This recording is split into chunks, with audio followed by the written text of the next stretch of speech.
नमस्कार दोस्तों, आज डीआरडीओ ने अपने देश को फिर से गौरवान्वित कर दिया है।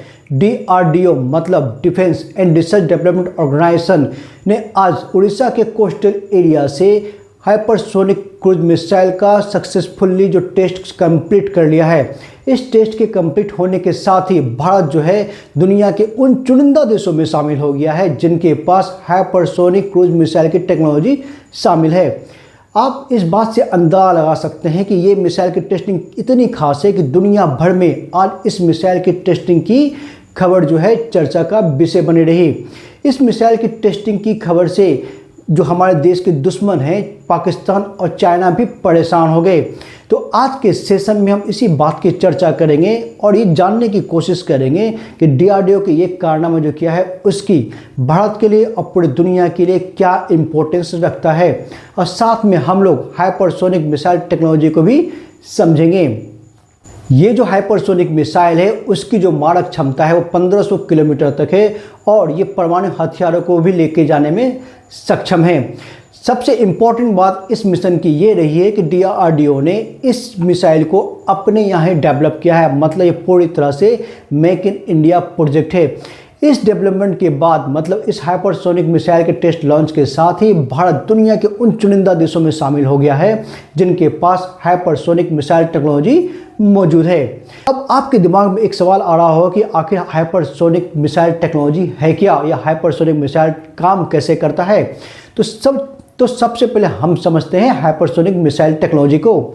अगर हम हाइपरसोनिक वर्ड की बात करते हैं तो हाइपरसोनिक का मतलब ही होता है कि साउंड की गति से 5 गुना गति, मतलब वैसी स्पीड जो साउंड की गति से 5 गुना ज़्यादा ट्रेवल कर सकती है उसको हाइपरसोनिक स्पीड बोलते हैं।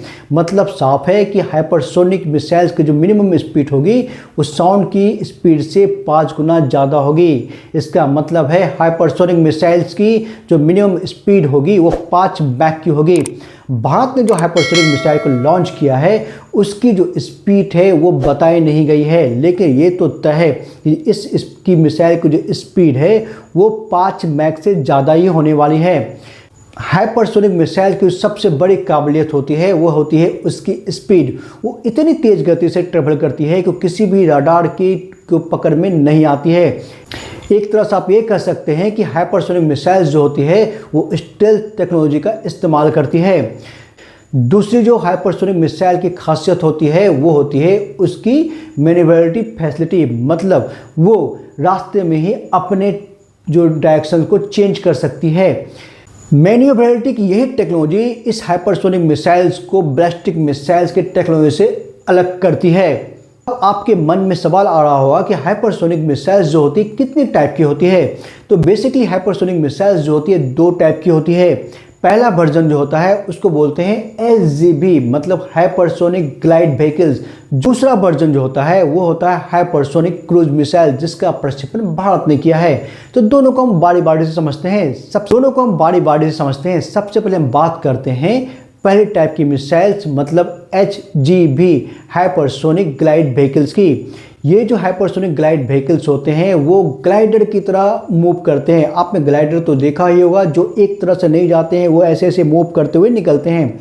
बेसिकली एचजीवी जो मिसाइल्स होते हैं उनको पहले एक रॉकेट से ले आके लॉन्च किया जाता है, उसके बाद वो हवा में ग्लाइडर की तरह बिहेव करते हुए अपने टारगेट को डिस्ट्रॉय करती है।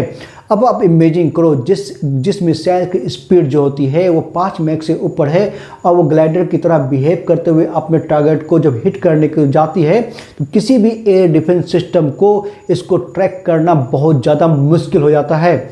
और आज के तारीख में जो एचजीवी जो मिसाइल्स है वो सिर्फ चाइना के पास है। अब हम हाइपरसोनिक मिसाइल्स के दूसरे वर्जन की बात करते हैं। इस मिसाइल का नाम होता है हाइपरसोनिक क्रूज मिसाइल।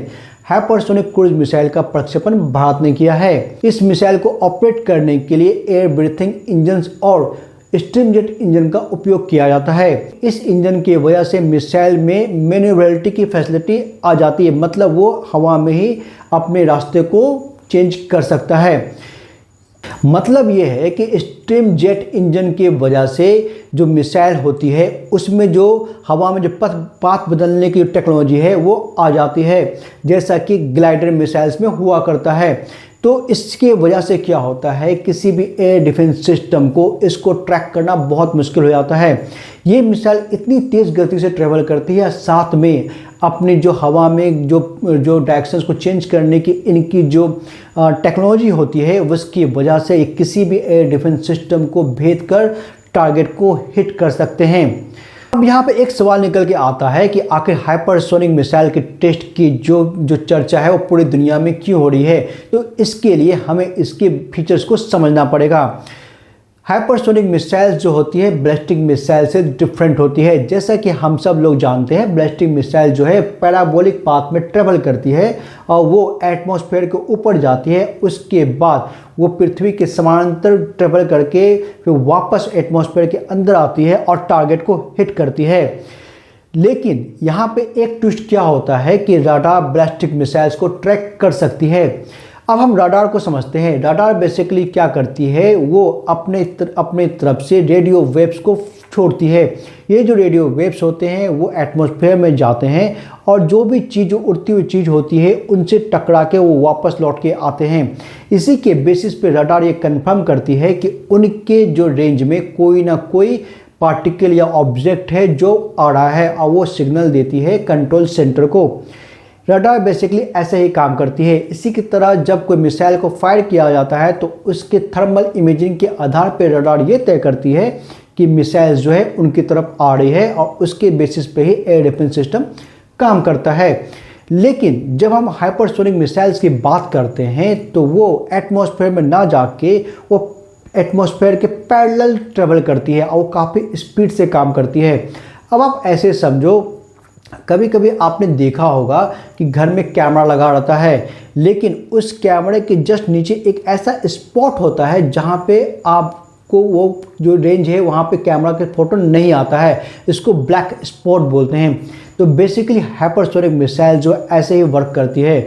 अगर आप सोचो कि रडार ऐसे काम कर रहा है और इसी तेज़ी से नीचे से कोई चीज़ ट्रेवल कर रही है लो एल्टीट्यूड पे, तो रडार उसको ट्रैक कर ही नहीं पाता है। इसी केस में जो हाइपरसोनिक मिसाइल्स होती है काफ़ी डेंजरस हो जाती है और वो किसी भी एयर डिफेंस सिस्टम को उसको ट्रैक करना बहुत ज़्यादा मुश्किल हो जाता है। दूसरी जो इसकी सबसे बड़ी खासियत है उसकी मारक क्षमता। अगर हाइपरसोनिक जैसी मिसाइल जो किसी देश के पास होती है तो युद्ध के मैदान में वो दुश्मन देश पे भारी पड़ना तो स्वाभाविक ही है। अब आपके मन में एक सवाल ये आ रहा होगा कि क्या आज तक हाइपरसोनिक मिसाइल्स का किसी देश ने इस्तेमाल किया भी है कि नहीं। तो बिल्कुल, रसिया और यूक्रेन का वार जो चल रहा है उसमें रसिया ने अपने किंजल हाइपरसोनिक मिसाइल का इस्तेमाल किया है। अब यहाँ पे एक नोटिस करने वाली बात यह है कि इस मिसाइल की टेक्नोलॉजी इतनी एडवांस है कि इसको बड़े से बड़े देश भी अभी तक डेवलप नहीं कर पाए हैं। आज की तारीख में अगर हम बात करें तो सिर्फ जो 4 देश है उनके पास ही यह टेक्नोलॉजी मौजूद है, जिसमें से पहली देश है अमेरिका, दूसरी रसिया, तीसरी चाइना और चौथी आज के तारीख में भारत के पास भी ये टेक्नोलॉजी आ गई है। नॉर्थ कोरिया भी क्लेम करती है कि उनके पास हाइपरसोनिक मिसाइल टेक्नोलॉजी है, बट ऐसा कोई प्रूफ अभी तक नहीं मिला है। डीआरडीओ के स्टेज की चर्चा पूरी दुनिया में हो रही है। पाकिस्तान में भारत के डीआरडीओ की इस सफलता को ऐतिहासिक बताया है। इसके साथ साथ जो ये मिसाइल टेस्ट है चाइना की अखबारों की सुर्खियों में भी छाया रहा। चाइना की अखबारों के अनुसार भारत के लिए ये एक हिस्टोरिकल पल है जहां पर उन्होंने हाइपरसोनिक मिसाइल का प्रक्षेपण किया है। अब आपके मन में एक सवाल तो आ ही रहा होगा कि भारत के पास ऑलरेडी ब्रह्मोस क्रूज मिसाइल है जिसकी स्पीड 2.8 मैक है, तो क्या आने वाले टाइम में ब्रह्मोस क्रूज मिसाइल को हाइपरसोनिक मिसाइल में बदल दिया जाएगा। तो इसका जवाब है यस। आने वाले टाइम में ब्रह्मोस क्रूज मिसाइल को हाइपरसोनिक मिसाइल में बदल दिया जाएगा और इस पे जो काम है वो ऑलरेडी चालू हो चुका है। उम्मीद है इस खबर के हर पहलू को आपने बारीकी से समझा होगा।